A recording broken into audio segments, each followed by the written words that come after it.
Namaste friends, Jai Shri Krishna, Jai Shri Ram. This is CA Dr. Manoj Kumar Gupta, your friend, your best wisher, always helping hand to get your degree, that is CA. Friends, I welcome all of you in the conceptual world of FR, known as Manoj Ka FR. Friends, today we do India's 101, right?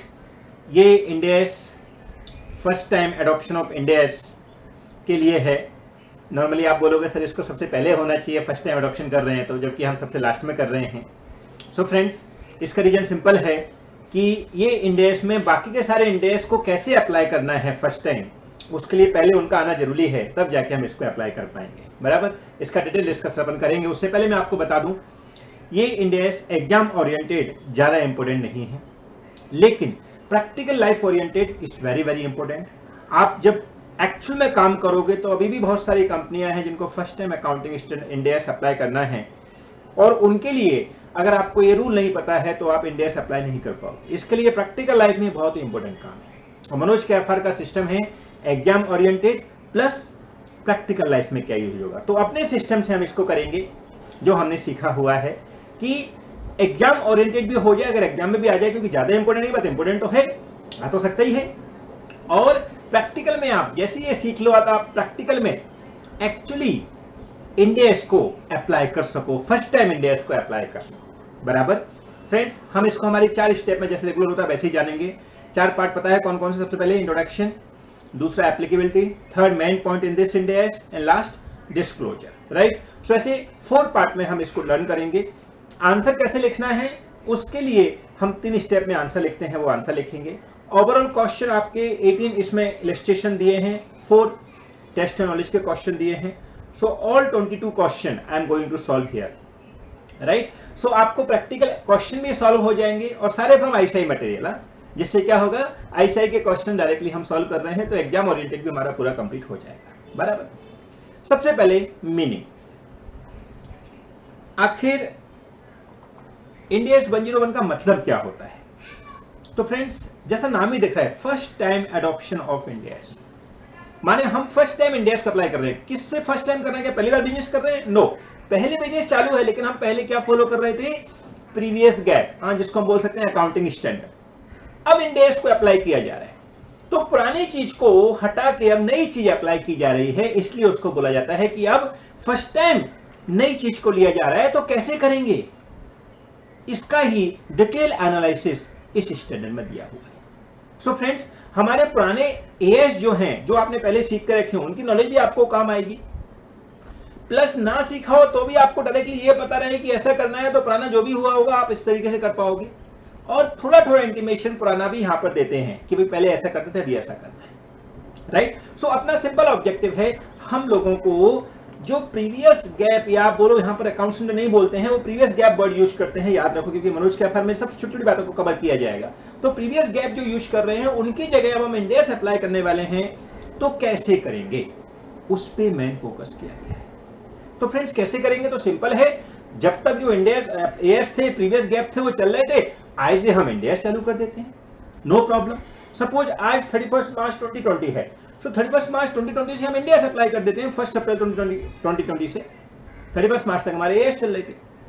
But problem क्या है कि आज से India से apply करेंगे तो चलेगा, लेकिन इंडिया से बोलता है नहीं, ऐसा नहीं चलेगा. अगर आप इंडिया से अप्लाई कर रहे हो तो आपको रेट्रोस्पेक्टिव से करना पड़ेगा, माने बिगनिंग से करना पड़ेगा. आप बोलेंगे बिगनिंग से कब तक खोलेंगे भाई, हमारे पास ज्यादा रिकॉर्ड ही नहीं होते, 8 साल ज्यादा रिकॉर्ड ही नहीं रखते हम लोग. तो इसके लिए उन्होंने बोला कि चलो बिगनिंग से मत करो, लेकिन एटलीस्ट जो आपकी ओपनिंग बैलेंस शीट है, सपोज अभी 31 मार्च 2020 को तुम फर्स्ट टाइम इंडिया से अप्लाई कर रहे हो, यानी कि 1/4/2020 से इंडिया से अप्लाई होने वाले हैं, तो उससे पहले वाली जो बैलेंस शीट है, वो बैलेंस शीट को आपको इंडेस के अकॉर्डिंग कन्वर्ट करना पड़ेगा. क्योंकि हम जो बैलेंस शीट बनाते हैं, आपने देखा होगा एज पर शेड्यूल 3, उसमें प्रीवियस ईयर का कॉलम भी आता है और करंट ईयर का कॉलम भी आता है.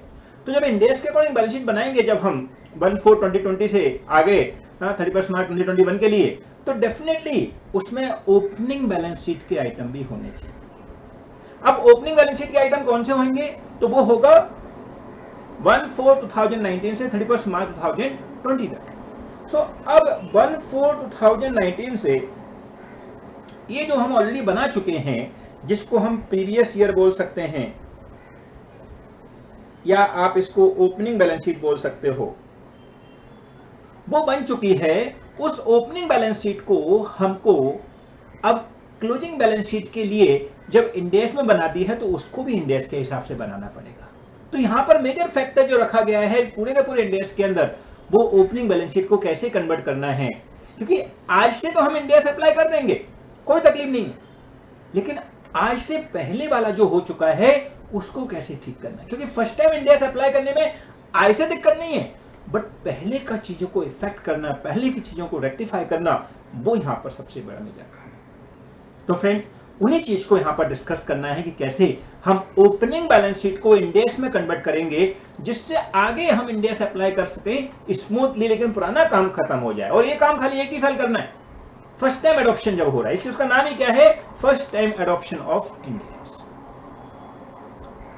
Okay, very good. अब फ्रेंड्स आता है कि ये फर्स्ट टाइम में कैसे करेंगे। तो आपको सारे इंडेक्स की नॉलेज होनी चाहिए, बिल्कुल सही बात है, सारे इंडेक्स की नॉलेज होनी चाहिए। लेकिन सारे इंडेक्स की नॉलेज के लिए यहां पर जो क्वेश्चन आएगा आपको मेंशन कर देंगे कि ये वाली इंडेक्स के अकॉर्डिंग ऐसा होना चाहिए, या आपको बताएंगे कि ये चीज को हम कैसे चेंज करना है। जैसे मैंने आपको बताया कि रेट्रोस्पेक्टिव से चेंज करना है, माने बिगनिंग से चेंज करना है, लेकिन जो चीज प्रैक्टिकल नहीं है रेट्रोस्पेक्टिव से करना, वो कैसे कर पाएंगे। तो उन्होंने एकदम ओपन रख के बोला है कि भाई आपको हम ऐसे मझधार में नहीं छोड़ रहे हैं, आपको एक सिस्टमैटिक वे बना के दे रहे हैं कि अगर आपको लगता है इसको हम रेट्रोस्पेक्टिव इफेक्ट यानी कि बिगनिंग से सॉल्व कर सकते हैं या रेक्टिफाई कर सकते हैं तो करिए, अदरवाइज आज से करोगे वो भी चलेगा। आज से मतलब कौन सा डेट, तो यहां पर वर्ड जो आएगा, प्रॉपर वर्ड, उसको बोलते हैं ट्रांजिट डेट, ट्रांजिशन, राइट। तो ट्रांजिशन डेट से भी हम कर सकते हैं। व्हाट इज ट्रांजिशन डेट, मतलब जब से हम फर्स्ट टाइम इंडेस अप्लाई कर रहे हैं उसकी ओपनिंग बैलेंस शीट का फर्स्ट डेट,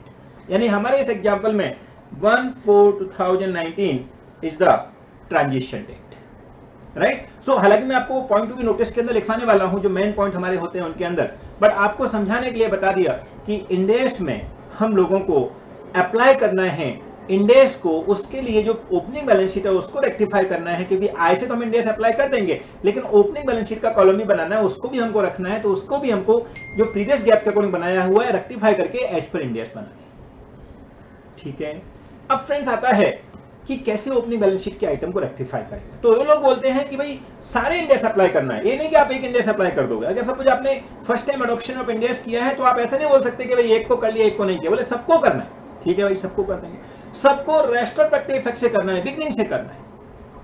बोलते हैं भाई वो भी कर सकते हैं, लेकिन वो प्रैक्टिकल हो तो, इसलिए उन्होंने कुछ स्पेसिफिक आइटम दिए हैं जो मैं आपको यहां लिखवाने वाला हूं कि इन पर्टिकुलर आइटम को आप किस किस तरीके से ले सकते हैं। उन्होंने आपको कहीं ना कहीं ऐसा बोला है कि देखो जो चीज पहले की भी ठीक चल रही है या पहले का अपन रखना चाहते हैं तो रखो, कोई दिक्कत नहीं। As per previous gap, previous gap का मतलब क्या हुआ, as per old accounting standard भी अगर आप रखना चाहते हो तो यू कैन कंटिन्यू। तो इसके लिए हम स्पेसिफिक आइटम देखेंगे कि कहां कहां पे वो ओल्ड अलाउ करेंगे और कहां पे बोलेंगे नहीं आपको कन्वर्ट करना ही पड़ेगा as per इंडेस। Okay, so friends ये है हमारा basic introduction about this Ind AS, right, जिसको हमको फर्स्ट टाइम अप्लाई करना है। अब आता है फ्रेंड्स एप्लीकेबिलिटी, माने ये इंडेस किस किस के लिए एप्लीकेबल होगा और कैसे करना है। तो फ्रेंड्स एप्लीकेबिलिटी में ये सब पे अप्लाई होता है, लेकिन याद रखो ये खाली एक बार ही अप्लाई हो सकता है लाइफ में, ऑब्वियस, क्योंकि once you apply the Ind AS that means आपका अभी इंडेस एप्लीकेबल हो गया, अब इसके बाद तो आगे आपको इंडेस ही रखना है, वापस थोड़ी अपन को गैप में आना है, तो एक बार ही लाइफ में अप्लाई किया जाता है। और अगर ये चेंज इन अकाउंटिंग पॉलिसी होता है तो उसके ऊपर नहीं आता है। इस केस में दिया हुआ है, आप एक बार मैं रीड करवा देता हूं आपको, स्कोप करके है, yes, Ind AS 101 apply to first Ind AS financial statement each interim financial reporting for part of the period over by the first Ind AS financial statement. However, it does not apply change in accounting policy made by the entity in already applicable Ind AS, right? तो इसको छोड़ के बाकी के सब पे apply होने वाला है। बाकी के मेन पॉइंट में आपको मैं एक अलग से जब अपन main point Ind AS discuss करेंगे उस टाइम में आपको रीड करवाऊंगा, right.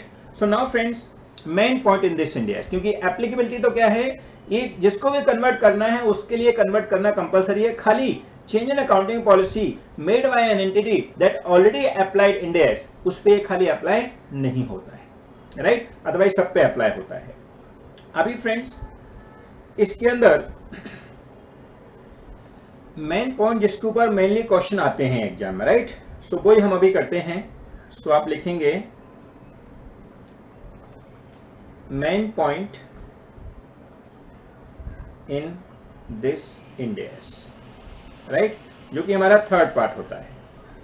Part 1 introduction, part 2 applicability, जो यहाँ पर ज्यादा कुछ खास है नहीं, और part 3 is main point in this index, right. सबसे पहले तो कुछ चीजें आपको समझानी हैं, जैसे कि पॉइंट टू बी नोटिस करके। तो एक हो जाएगा पॉइंट टू बी नोटिस। कौन कौन से पॉइंट नोटिस करना है? सबसे पहले ट्रांजैक्शन डेट क्या होता है, फिर डीम्ड कॉस्ट, फिर it's applied only once in a life, एक बार ही खाली अप्लाई होता है, राइट। नाउ ये जो पॉइंट टू बी नोटिस है, ये सब वर्ड आपके प्रैक्टिकल समझ हम करेंगे तब आएंगे, तो आपको समझना चाहिए कि किस टाइप से करना है, क्योंकि जब हम अप्लाई करने जाएंगे, जैसे भी एप्लीकेबिलिटी में अप्लाई भी बोल सकते हैं, जब अप्लाई करने अपन जाएंगे इंडेक्स को, तब आपको बहुत सारी ऐसे स्लाइड होंगे जिनको डिरिकॉग्नाइज करना है। हो सकता है कुछ लोगों को आपको जो पहले डिरिकॉग्नाइज कर लिया उनको लेके आना है, क्योंकि एज पर इंडेक्स करना है तो डेफिनेटली इंडेक्स में जो हुआ है वो सब करना पड़ेगा, राइट। सो उसके लिए यहां पर ऐसे वर्ड जो आएंगे उनको आपको समझना है। तो पॉइंट टू बी नोटिस के अंदर ट्रांजिशन डेट क्या है, डीम्ड कॉस्ट क्या है, और it's apply once in a life, right. Now सबसे पहले व्हाट इज ट्रांजिशन डेट, इनका डिटेल डिस्कशन हम करने वाले हैं, लेकिन इसके ऊपर भी क्वेश्चन आते हैं। ट्रांजिशन डेट बताइए क्या होगा। तो मेरे वर्ड तो आपको पता है, मनोज कैफर स्ट्रेट फॉरवर्ड बात करता है। उसके लिए आपको क्या करना है, डायरेक्टली ट्रांजिशन डेट मतलब जिस दिन से इंडिया से अप्लाई कर रहे हैं उसकी जो प्रीवियस बैलेंस शीट है उसका जो ओपनिंग डेट है वो ट्रांजिशन डेट है। ओके, आई रिपीट, जो जिस दिन से हम इंडिया से अप्लाई कर रहे हैं, सपोज हमने 1/4/2020 से इंडिया से अप्लाई करना चालू किया, तो हमारा ट्रांजेक्शन डेट होगा प्रीवियस ईयर की बैलेंस शीट, यानी कि 1/4/2019 से 31 मार्च 2020 तक। तो ट्रांजेक्शन डेट होगा हमारा 1/4/2019, यानी इस डेट के लिए हम बोल सकते हैं 1/4/2019 हमारा ट्रांजिशन डेट है। अगर हम 1/4/2020 से इंडिया से अप्लाई करने जा रहे हैं, यानी कि हमारी फर्स्ट बैलेंस शीट जो इंडिया के अकॉर्डिंग बन रही है वो 31 मार्च 2021 को बन रही है, तो उसके अकॉर्डिंग 1/4/2019 हमारे लिए ट्रांजिशन डेट हो जाएगा, यानी कि उस दिन से इंडिया से अप्लाई करने पड़ेंगे। और उससे पहले के भी रेट्रोस्पेक्टिव लाने हैं, लेकिन उसमें काफी सारा रिलैक्सेशन है, काफी सारी जगह जो इम्प्रैक्टिकल है वहां पे उन्होंने बोला है कोई बात नहीं, आप अपने हिसाब से करिए, क्योंकि इंडेक्स को अप्लाई करना मतलब ये नहीं होना चाहिए किसी को बर्डन बन जाए। हमको बर्डन नहीं बनाना है, इंडेक्स अच्छे के लिए हो रहे हैं, कुछ ऐसा करने के लिए हो रहे हैं जिससे हमारा अकाउंटिंग और स्मूथ हो जाए, अकाउंटिंग और ट्रांसपेरेंसी हो जाए। तो उसके लिए ये बर्डन नहीं है, ये सिस्टमैटिक है, क्योंकि इसमें रूल इतने ज्यादा लोगों ने समझाने की कोशिश की है बच्चों को, उस वजह से उनको ये बर्डन लगने लग जाता है कि यार इसमें ऐसा भी करना है, कभी ये हो जाता है, कभी ये सब लॉजिकल है, क्योंकि आप उस चीज को फर्स्ट टाइम एडॉप्शन कर रहे हो तो डेफिनेटली वो ज्यादा अच्छा होगा, तभी हम उसको अप्लाई कर रहे हैं, नहीं तो काहे को अप्लाई करें। प्रैक्टिकल लाइफ में भी जब कोई नई चीज आती है, डेफिनेटली पुरानी चीज से अच्छी चीज आती है तभी उसको अप्लाई किया जाता है ना। सो आपको ये समझना है कि यहाँ पर बेसिक इंफॉर्मेशन पता रहे, बाकी का हम लोग जब करेंगे तो आपको समझ आ जाएगा कि जिस चीज का पुराना निकालना पॉसिबल नहीं है, आज 10 साल पहले हम कैसे निकालें या 20 साल पहले कहाँ जाएं, तो हमको दिमाग नहीं लगाना है, हमको आज के दिन से ही दिमाग लगाना है। और कोई ऐसी चीज जो एकदम इम्प्रैक्टिकल है कि नहीं हम उनको ढूंढ ही नहीं सकते, उनको हम एज रख सकते हैं, बराबर। इसके लिए वो सब चीजें आगे आने वाली हैं। हाल फिलहाल आपको ट्रांजेक्शन डेट पता चल गया है, जो कि ओपनिंग बैलेंस शीट का फर्स्ट डेट होगा, ठीक है। यहाँ पर ओपनिंग बैलेंस शीट हमारी हो रही है 1/4/2019 से 31 मार्च 2020 का, ठीक है, क्योंकि हम फर्स्ट टाइम एडॉप्शन कर रहे हैं 1/4/2020 से 31 मार्च 2021 की बैलेंस शीट बना रहे हैं। उसके लिए प्रीवियस ईयर की बैलेंस शीट का जो फर्स्ट डेट है वो हमारे लिए date of transition. Okay, very good. Deemed cost, ये बहुत बड़े काम की चीज है। आप जब कन्वर्ट करने जाओगे, क्योंकि हम कन्वर्ट भी करेंगे, हमारे एक क्वेश्चन दिया भी है, क्वेश्चन 18, जिसमें प्रैक्टिकल कन्वर्ट करवाया उसने बैलेंस शीट को, वहां पर हम जब कन्वर्ट करेंगे तो हमको जरूरत पड़ेगी कॉस्ट की। तो डीम्ड कॉस्ट क्या होती है? डीम्ड कॉस्ट एक टाइप की जो कॉस्ट हम मान सकते हैं, जैसे डीम्ड उसका नाम ही है, तो उसमें दो कॉस्ट हो सकती हैं, एक फेयर वैल्यू जो कि आपको पता है इंडेक्स में बेस है, और दूसरा कैरिंग वैल्यू जिसको हम बुक वैल्यू भी बोलते हैं। कौन कौन सा? Fair value and carrying value, जिसको हम बुक वैल्यू भी बोलते हैं, उसको क्या बोलेंगे? Deemed cost, right? अब डीम्ड कॉस्ट क्या बोलता है कि आप इन दोनों में से जो मर्जी ले लो। जब हम वैल्यू करने जाएंगे तब की बात कर रहा हूं, लेकिन अभी आपको एक बता रहे हैं, बर्ड जब आए डीम्ड कॉस्ट तो डरना नहीं है। डीम्ड कॉस्ट का मतलब फेयर वैल्यू और कैरिंग वैल्यू, जिसको बुक वैल्यू बोला जाता है, हमारी जो इच्छा है वो ले सकते हैं, लेकिन जिसको भी ले लिया उसको सब चीज के लिए लेना पड़ेगा।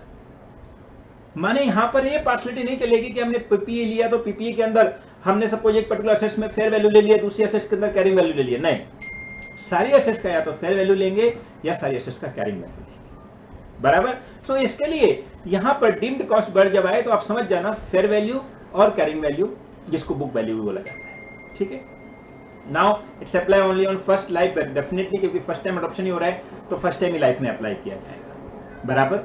नाउ सेकेंड पॉइंट आएगा friends, some specific items of balance sheet. जैसे कि अगर कोई पर्टिकुलर चीज आ जाए, जैसे भी कंसोलिडेशन के ऊपर बहुत सारा आने वाला है, सो आपको बताना होगा कि कंसोलिडेशन में कैसे करेंगे। सो वो पर्टिकुलर केस को एक्सप्लेन करने के लिए यहां पर पॉइंट बनाए हैं। वो अराउंड मैंने 6-7 पॉइंट बनाए हैं जो पर्टिकुलर असेट्स के ऊपर डिपेंड करता है, जिसके ऊपर डायरेक्टली क्वेश्चन आते हैं, राइट। सो उसके अंदर एक आएगा business combination, right, with CFS. इसको साथ में ही ले लेते हैं अपन, बिजनेस कॉम्बिनेशन विथ सीएफएस, जिसके अंदर इंड एस 103, 110, 111, 28 एंड 27। हालांकि 28, 27 के अलग से क्वेश्चन भी आए हुए हैं, बट हम लोग एक टाइप का भी साथ में ले लेते हैं। तो इसके अंदर हम दो बना देंगे, एक इंड एस 103 एंड 110 के साथ में, और दूसरा 111, 28 के साथ, ठीक है। सो इसके अंदर फर्दर दो हो गए, इसको थोड़ा मैं ए बी लिख देता हूं जिससे आपको क्लियरिटी रहे, राइट। फिर second case PPE, property plant equipment, end S 16 के केस में कैसे करना है, बराबर। थर्ड जो बहुत ज्यादा आ रहा है वो आ रहा है forex, effect in foreign exchange, end S 21, उन केस में कैसे करना है। कभी कभी इंड एस 21 विद पीपी आ जाता है, यानी ये टुगेदर आ जाते हैं, तो उस केस में हमको कैसे हमारी बैलेंस शीट को अडॉप्ट करना है, बराबर।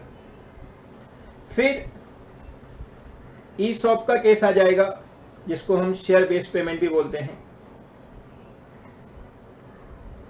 फिर फाइनेंशियल इंस्ट्रूमेंट आ जाएगा,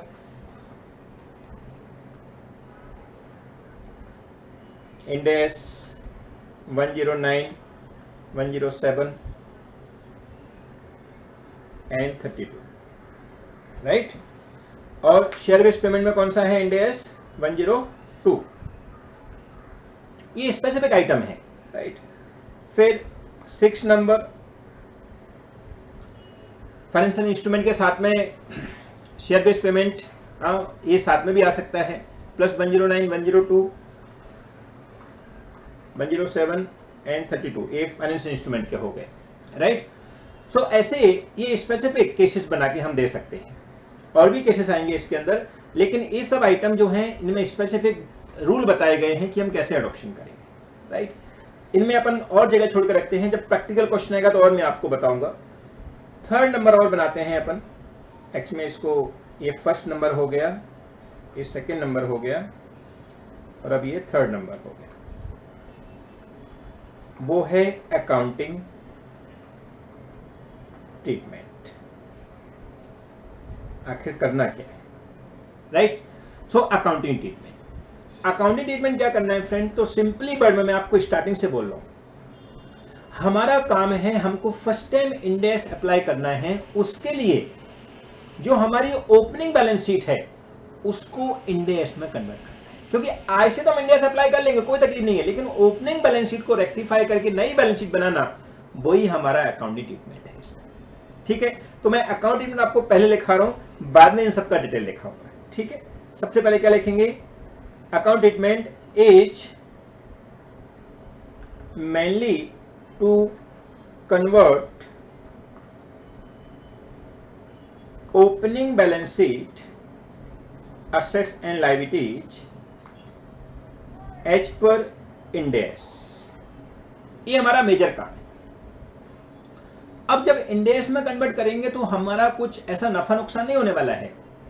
हमारा क्या होगा कि कोई पर्टिकुलर असेट्स को बोलेंगे, अभी सपोज हमने कोई असेट्स को से, अभी एग्जांपल के लिए हम लोग अगर लैंड परचेज करते हैं, सो लैंड को हम पीपी में दिखाते हैं, लेकिन यहां पर हमारा इन्वेस्टमेंट इन प्रॉपर्टी करके है, अगर अपन लैंड फॉर इन्वेस्टमेंट करके परचेज करके कर रखा है तो हमारा काम क्या होगा, वो प्रेजेंटेशन पीपी से हटके कहां पहुंच जाएगा, इन्वेस्टमेंट इन प्रॉपर्टी, यानी पीपी में से माइनस कर देंगे, इन्वेस्टमेंट इन प्रॉपर्टी पहुंचा देंगे। सो वो कन्वर्ट एज पर इंडेस करना है, तो उसके लिए जो भी आइटम इधर उधर से जाएगा तो एंड में कहीं ना कहीं बैलेंस शीट के अंदर ही घूमने वाला है, और अगर कोई एक्स्ट्रा आइटम आ गया तो उसका अदर इफेक्ट हमारा अदर इक्विटी में आ जाएगा, बराबर। सो हमारा मेन क्या है, is mainly to convert opening balance sheet assets and liabilities as per Ind AS, right? Also, presentation should be as per, बोलो, division 2 of schedule 3, याद है ना, क्योंकि जो प्रेजेंटेशन होता है वो एच पर एएस होता है तो डिवीजन 1 ऑफ शेड्यूल 3 के अकॉर्डिंग आता है, लेकिन यहां पर हमको डिवीजन 2 ऑफ शेड्यूल 3 के अकॉर्डिंग करना है, जिसमें पहले, बोलो, पहले असेट्स आती है, राइट। नॉर्मली हम लोग लायबिलिटी एंड इक्विटी पहले लिखते हैं, बट यहाँ पर पहले असेट्स आएंगे, फिर बाद में लायबिलिटी जाएगी, इक्विटी एंड लायबिलिटी जाएगी, राइट। सो वो डिवीजन 2 के हिसाब से, फॉर्मेट के हिसाब से कन्वर्ट करना है, वो ही हमारा अकाउंट ट्रीटमेंट है। अब आपको फॉर्मेट पता है डेफिनेटली शेड्यूल 2 का, हालांकि हम सम करेंगे उसके अंदर आएगा भी। अब मैंने आपको फोकस किस चीज पे आएगा, क्वेश्चन जो 4 मार्क्स का या 8 मार्क्स तक के क्वेश्चन जो आ सकते हैं, वो पूछेंगे आपसे इन सब आइटम्स के बारे में।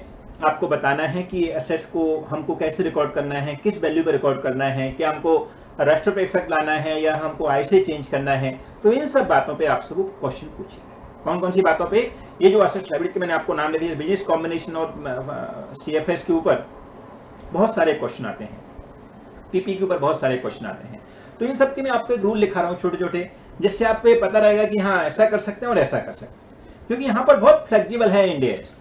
वो बोलता है कि आप, मैंने आपको बताया ना कि हाँ बर्डन नहीं बनाना है हमको, वो बोलता है हम अपने हिसाब से इसका आउटपुट लेंगे, इसका बेनिफिट लेंगे, ये अच्छे प्रेजेंटेशन के लिए है, ना कि हमको जबरदस्ती अपने आप को बर्डन में डालना है, राइट। सो अब इन सारे आइटम्स का हम डिस्कशन कर लेते हैं, हमारा जो मेन पार्ट है वो खत्म हो जाएगा।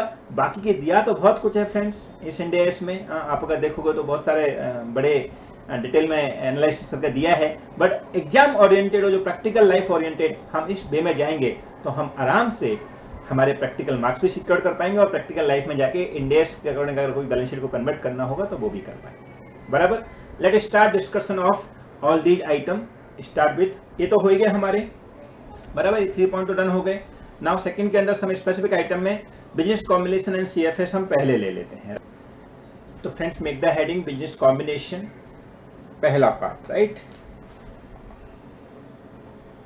विथ सीएफएस, बराबर। इसके ऊपर अराउंड आपको 6 क्वेश्चन दिए हैं, वो 6 क्वेश्चन हम इसके इमीडिएटली बात करेंगे, राइट, जिससे आपको आइडिया मिल जाएगा। प्लस अभी तक हमने जो डिस्कस किया उनका भी आपको आइडिया मिल जाएगा, जैसे कई जगह पूछा है कि ट्रांजिशन डेट क्या होगा, कई जगह थोड़ा अप्लाई कब से अप्लाई करना है इंड AS, वो सब बेसिक डिटेल मांगी है। तो स्टार्टिंग के 10 क्वेश्चन हमारे इसके बाद में हो जाएंगे, राइट। इसको हम इंड AS 103 एंड 10 साथ में बोल सकते हैं, राइट। फ्रेंड्स सिंपल वे में बिजनेस कॉम्बिनेशन सबको पता है, क्या करते हैं हम लोग, ये पहले अकाउंटिंग स्टैंडर्ड 14 हुआ करता था, राइट, जिसमें हम अमालगमेशन करते थे।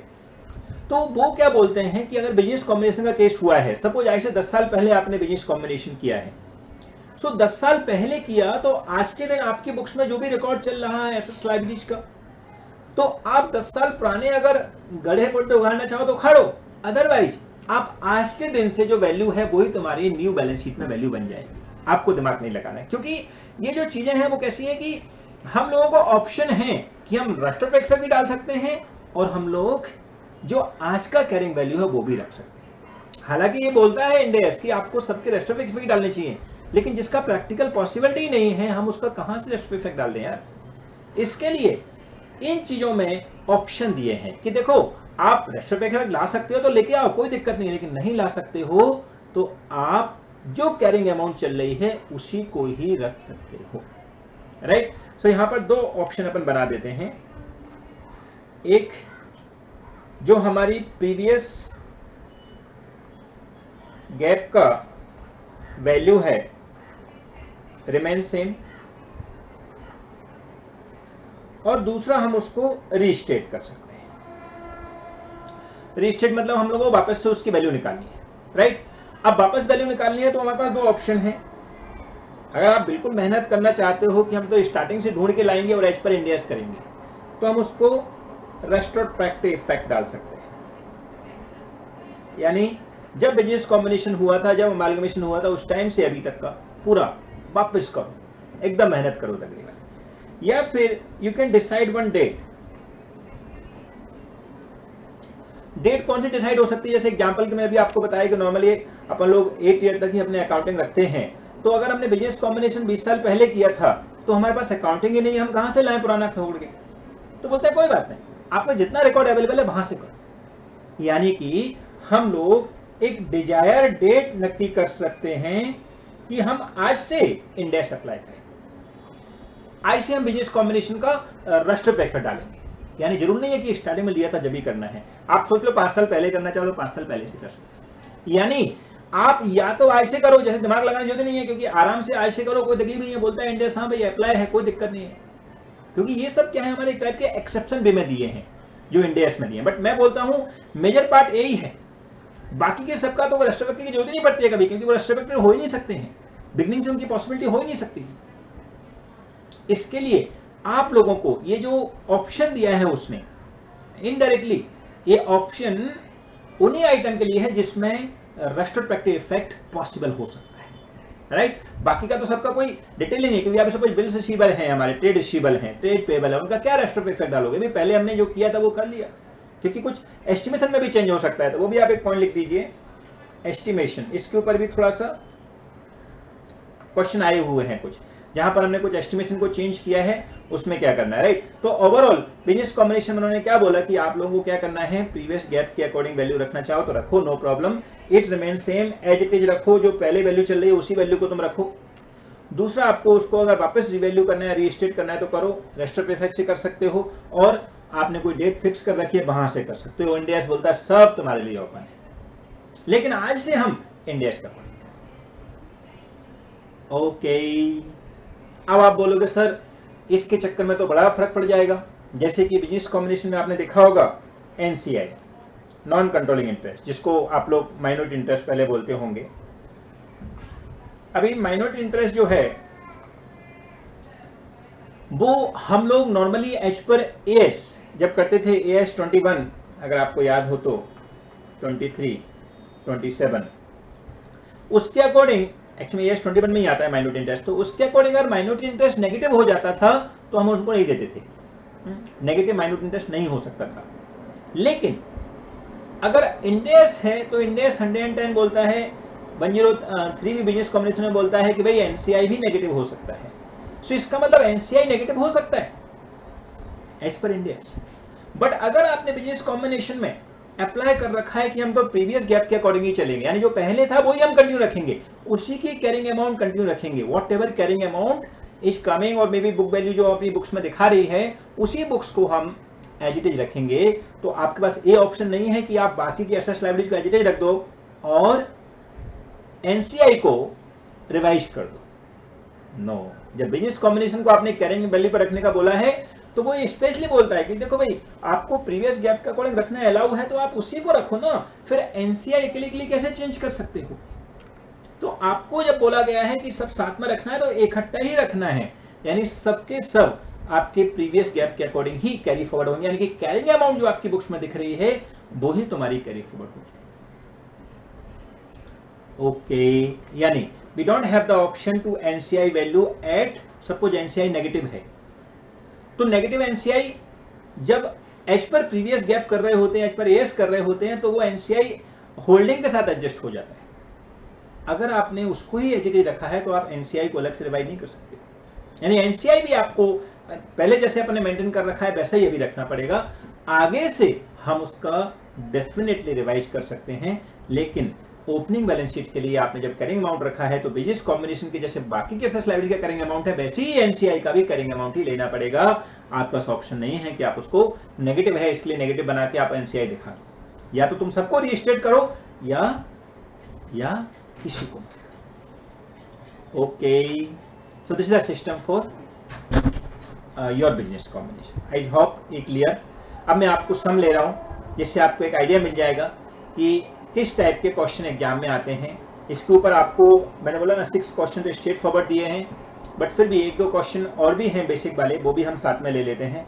फिर हर एक पॉइंट को डिस्कस करते जाएंगे और आगे बढ़ते जाएंगे, राइट। बाद में आपको इसके नोट्स भी रीड करवाऊंगा, जो नोट्स मैंने बनाए हुए हैं वो नोट्स भी आपको दिखा देंगे। हालांकि नोट्स सामने ही ला सकता हूँ मैं डायरेक्टली, बट मेरी इच्छा है कि ये जो नोट्स हैं वो आप सामने देखो, जब मैं लिखूँ तब आपको ज़्यादा समझेगा कंपेयर टू खाली रीड करने से, right. So let's do the question. Question जो है, जो मनोज के एफआर बुक है फ्रेंड्स, ये भी आपका पता है ना मॉड्यूल की कॉपी है। अभी आपने मॉड्यूल देखा है, ये मनोज के एफआर बुक है चैप्टर 6, राइट। सो ये सेम का सेम कॉपी है, मैंने डायरेक्टली क्वेश्चन वहाँ से लिए हैं, आपको स्क्रीनशॉट लिया है। तो क्वेश्चन वही हैं जो मॉड्यूल में दिए हैं, बट खाली क्वेश्चन इकट्ठे एक जगह आ गए हैं। इसी को मनोज के एफआर बुक बोल देते हैं, राइट। इसलिए मैं इसको कंपाइल बोलता हूँ, ना कि बुक बनाया है। कंपाइल बाय सी मनोज गुप्ता, राइट। ओके, सबसे पहला क्वेश्चन 1 देख रहे हैं। अपन को अभी सारे क्वेश्चन करने हैं, लेकिन वो क्वेश्चंस के साथ में नया कॉन्सेप्ट आएगा तो उसको डिस्कस भी करना है, राइट। जिससे वो अपने वो हेडिंग लिख रहे थे ना, मेन पॉइंट जहाँ पे आ रहे हैं उन सब पॉइंट को डिस्कस भी करना है। बट अभी जो पॉइंट आए हैं, जितना डिस्कस हो चुका है उतना तक हम क्वेश्चन कर लेते हैं। Company B is foreign subsidiary of company A and has adopted IFRS as issued by IASB, okay, as its primary GAAP for its local financial reporting purpose. Company B prepared its financial statement as per accounting standard specific under section 133 of the Company Act 2013. माने इसके according चल रहे थे वो, with rule 7 और ये सब लिखा हुआ है, right. For purpose of consolidation financial statement on transaction of company A to Ind AS, what would be the previous GAAP of foreign subsidiary company B for its financial statement prepared for consolidation with company A, बराबर। So on transition of company A to Ind AS, what would be the previous GAAP of the foreign subsidiary company B for financial statement prepared for the consolidated financial statement, right? तो friends question कुछ ऐसा clear बोल नहीं रहा है कि इसको चाहिए कि ट्रांजेक्शन डेट चाहिए कि क्या चाहिए, बट स्टिल हम लोग ऐसा बोल सकते हैं कि जब सब्सिडी कंपनी है वो एज पर AS बना रही है, जब कंसोलिडेशन बनाएंगे तो पेरेंट कंपनी ने जब एज पर Ind AS बनाया है तो सब्सिडी का भी एज पर Ind AS ही कन्वर्ट करना पड़ेगा, बराबर। क्योंकि कंसोलिडेटेड फाइनेंशियल स्टेटमेंट करने के लिए भी जब हम कंसोलिडेट करेंगे तब सब्सिडी कंपनी भी एज पर Ind AS ही होना चाहिए, ये रूल है, राइट। सो अब Ind AS अगर पेरेंट कंपनी ने अप्लाई करना चालू कर दिया है तो सब्सिडी का भी Ind AS ही अप्लाई करना पड़ेगा, बराबर। सो इसके लिए हम यहाँ पर सिंपल वर्ड में बोल सकते हैं कि फाइनेंशियल स्टेटमेंट जो कंपनी के हैं, सब्सिडी कंपनी के, उनको भी एज पर Ind AS बनाना पड़ेगा, राइट। बाकी प्रॉपर हमको 3 स्टेप में आंसर लिखना है, उसके लिए थोड़ा क्वेश्चन आने दीजिए तब मैं आपको बताता हूँ 3 स्टेप में कैसे आंसर लिखना है। क्योंकि एग्जाम हॉल में जब हम जाएंगे तो चाहे Ind AS 101 का क्वेश्चन आए चाहे किसी और Ind AS का क्वेश्चन आए, 3 स्टेप में आंसर लिखना है, वो हम 3 स्टेप में लिखेंगे, राइट।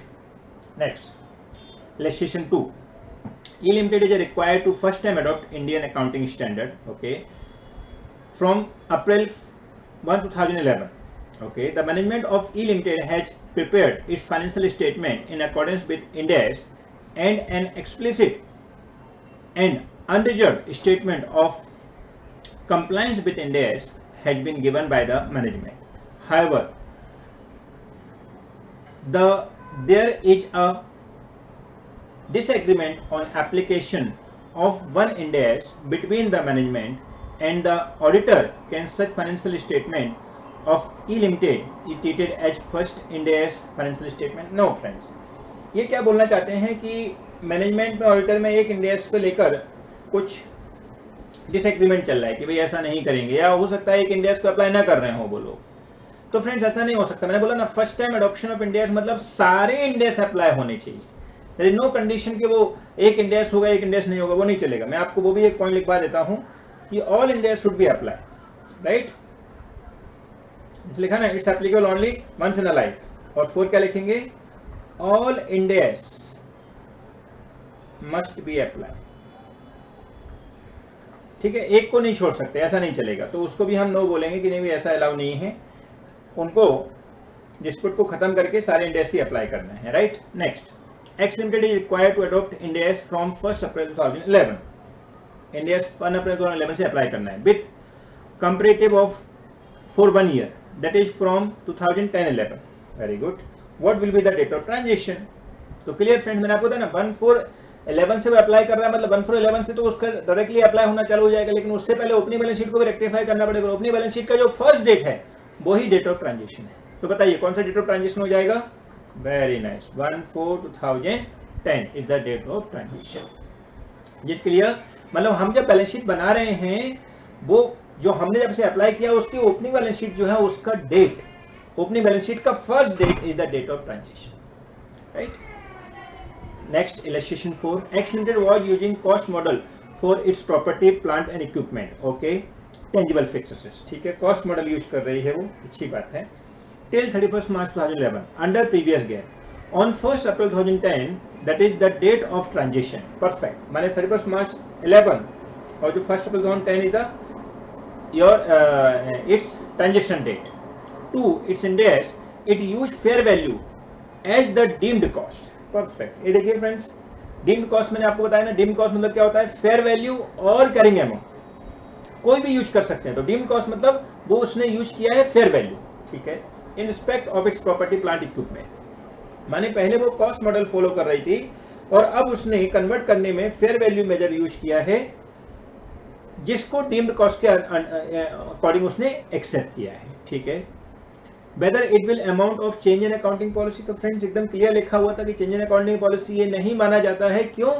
क्योंकि चेंज इन अकाउंटिंग पॉलिसी मतलब एग्जिस्टिंग अकाउंटिंग पॉलिसी में हमको चेंज कर रहे हैं, क्योंकि तो फर्स्ट टाइम एडॉप्शन इंडियस कर रहे हैं। उसने कॉस्ट मॉडल फॉलो कर रखा था, हमने फेयर वैल्यू लिया है, तो फेयर वैल्यू मेजर करना is not any change in accounting policy, right. So ये फेयर वैल्यू मेजर हमने इंडेक्स के अकॉर्डिंग अप्लाई करना अलाउ किया अंडर डीम्ड कॉस्ट, जिसमें हम दोनों कॉस्ट में से कोई भी कॉस्ट ले सकते हैं, फेयर वैल्यू और कैरिंग अमाउंट। कैरिंग अमाउंट को बुक वैल्यू भी बोलते हैं, राइट। So no problem. चलिए नाउ फ्रेंड्स, क्वेश्चन 5 जो है वो हमारा जो हमने अभी किए हैं बिजनेस कॉम्बिनेशन उसके ऊपर है, 5 से लेके आगे 10 question, right. So let's do. ये जो था वो बेसिक था जो अपन अभी तक कर चुके हैं। डीम्ड कॉस्ट का मतलब आपको पता है, ट्रांजिशन डेट का मतलब आपको पता है, हाँ राइट, ऐसे ही ये दिया हुआ है। इलस्ट्रेशन 5 एंड सेम इलस्ट्रेशन आपके मॉड्यूल में है फ्रेंड्स, ये खाली मैंने इलस्ट्रेशन उठा के यहाँ पर इकट्ठे किए हैं, अदरवाइज सेम है, राइट। यहाँ से हम प्रॉपर आंसर लिखेंगे, जैसे हम स्टेप 1 2 3 में कैसे इंडेक्स के आंसर लिखते हैं, right. A limited acquire B limited in business combination transaction. Okay, तो ए कौन है? पेरेंट कंपनी, ए ने एक्वायर किया ना, और बी कौन है? सब्सिडरी कंपनी, ठीक है। A limited agree to pay certain contingent consideration liabilities classified, okay, to B limited. तो बिजनेस कॉम्बिनेशन हमने सीखा हुआ है कि कुछ कंटिजेंट कंसिडरेशन भी हो सकता है, उसका प्रोबेबिलिटी ऑफ हैपनिंग के बेस पर हम अपनी बुक्स में रिकॉर्ड कर सकते हैं कंटिजेंट कंसिडरेशन को, जो कि बाद में मिलेगा, ठीक है। As part of its investment in a separate financial statement, A limited did not recognise the set contingent consideration since it was not considered probable. Okay, माने ये बोलता है कि वो प्रोबेबल नहीं लग रहा था, इसलिए उसने रिकॉर्ड ही नहीं किया। वही हमारे इंडेक्स 103 बोलता है कि भाई बिल्कुल नहीं रिकॉर्ड करना चाहिए, क्योंकि कंटिजेंट कंसिडरेशन कब रिकॉर्ड किया जाता है? जब हम उसकी प्रोबेबिलिटी हो मिलने की, तो ही उसको कंटिजेंट कंसिडरेशन रिकॉर्ड करना चाहिए। A limited consider the previous GAAP carrying amount of investment as its deemed cost on first time adoption. Okay, so deemed cost उसने क्या मांगा है? कैरिंग वैल्यू को। कैरिंग अमाउंट मतलब कौन सा होता है? जो बुक्स में रिकॉर्ड है, बुक वैल्यू बोलते हैं जिसको, राइट। सो डीम्ड कॉस्ट वो इस बार किसको मान रहे हैं? कैरिंग कॉस्ट को। कैरिंग कॉस्ट मतलब बुक वैल्यू। जैसे ऊपर वाले में डीम्ड कॉस्ट क्या माना उसने? Fair value. यहाँ पर उसने फेयर वैल्यू माना, यहाँ पे वो क्या मांगना चाह रहा है? इसकी कैरिंग अमाउंट जो है उसको डीम्ड कॉस्ट मानना चाह रहा है। किसी को भी लिया जा सकता है, there is no restriction. In that case does the carrying amount of investment required to be adjusted for this transaction. माने जो हमारे बुक्स में इन्वेस्टमेंट दिख रहा है, क्या उसको हमको रीएस्टेट करने की जरूरत है? क्या हमको उसको एडजस्टमेंट करने की जरूरत है? ये आपको बताना। तो फ्रेंड्स, अभी जब आप बोल रहे हो कि कैरिंग अमाउंट पे रखना है, तो उसके बाद रीमेजर करने का कोई क्वेश्चन नहीं आता है, राइट। तो आप बोल सकते हैं कि जब हमने नक्की कर लिया कि will keep at carrying amount, तो इन्वेस्टमेंट को रीमेजर कैसे कर सकते हैं? सो इसका मतलब यहाँ पर रीमेजर नहीं हो सकता है, क्योंकि अभी अभी हमने बात किया कि बिजनेस कॉम्बिनेशन बोलता है या तो आप सबको रेस्ट्रोस्पेक्ट इफेक्ट से लो, नो प्रॉब्लम, सबको रीस्टेट करो, सबको रीमेजर करो, और you can continue with the carrying amount, but you don't have option कि कुछ को कर लो कुछ को मत करो, बराबर। तो इन्वेस्टमेंट को हम नहीं कर सकते हैं। इवन अगर एनसीआई होता तो उसको भी नहीं करते, एनसीआई को भी हम प्रीवियस पे ही रखते हैं। लेकिन यहां पर आपको जो समझने की जरूरत है वो ये कि आंसर कैसे लिखना है। एग्जाम में जब क्वेश्चन आएगा तो हमको पूरे में से पूरे मार्क्स उठाने हैं, उसके लिए हमको 3 स्टेप में आंसर लिखना है। कैसे लिखना है तो मैं आपको एक बार राइट ही करवा रहा हूं, जिससे आपको एक आइडिया मिल जाएगा, राइट, कि कैसे एग्जाम में लिखना है। ये क्वेश्चन 5 को राइट कर रहे हैं अपन, जो कि पेज नंबर 62 पर है, ठीक है। क्वेश्चन 5 का आंसर लिखिए, 63 पेज नंबर पर है।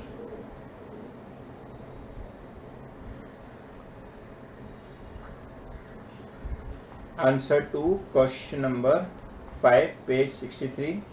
आप मॉड्यूल में डायरेक्टली देख सकते हो, मॉड्यूल में जो पेज नंबर है वही आप लिख सकते हो, राइट। सबसे पहले स्टेप 1 लिखना है। क्या लिखेंगे? As per Ind AS 101 first time adoption of Ind AS, saying that what they say, saying that in case of business combination bracket में Ind AS 103 we can continue with previous gap carrying value for all assets and liabilities। इन सब के full form लिखने हैं आपको, ऐसे short में नहीं लिखना है। बीसी बिजनेस कॉम्बिनेशन को पूरा लिखना है, असेट्स लायबिलिटीज को एएल नहीं लिखना है, असेट्स लायबिलिटी लिखना है, राइट, पूरा लिखना है। Carrying value for all assets and liabilities, right. और we can restates these value from retrospective effect or some specific date। we have option, हम चाहें तो रेट्रोस्पेक्ट से डाल सकते हैं या फिर स्ट्रेट डेट से डाल सकते हैं, ये हमारे ऊपर है, right. Now in the present case company had made, क्या किया है कंपनी ने? डीम्ड कॉस्ट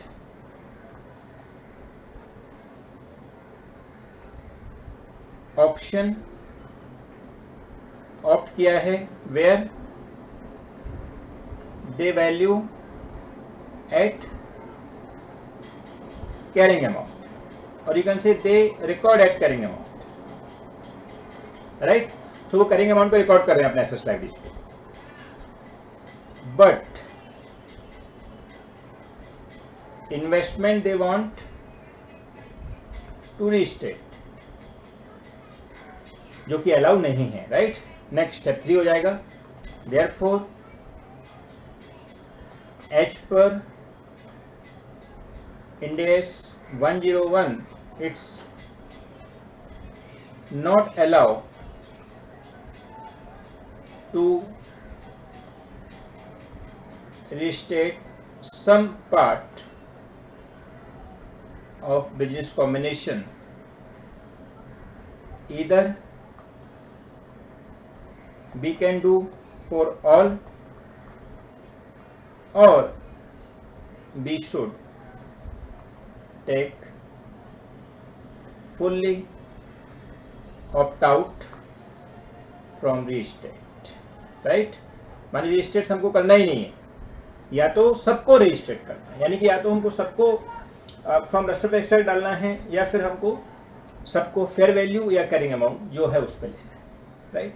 तो फ्रेंड्स ऐसे लिखने से आपका अराउंड एक आधा पेज, और आप बोल सकते हो 1/4 पेज, 2/3 पेज अराउंड भर जाएगा, और आपका एक आंसर भी सिस्टमेटिक हो जाएगा। बाकी थोड़ा सा मैंने शॉर्ट में लिखने का ट्राई किया, आप थोड़ा सा इसको एलैबोरेट भी कर सकते हैं।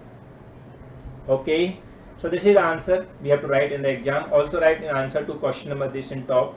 याद रखो ये छोटी छोटी चीज़ें हैं, बहुत इफेक्ट आता है, और अपन जब स्टेप बाय लिखेंगे तो एग्जामर को भी थोड़ा एरिया मिलेगा मार्क्स देने के लिए और आप उस चीज़ को प्रॉपर वे में अंडरस्टैंड कर पाओगे, राइट।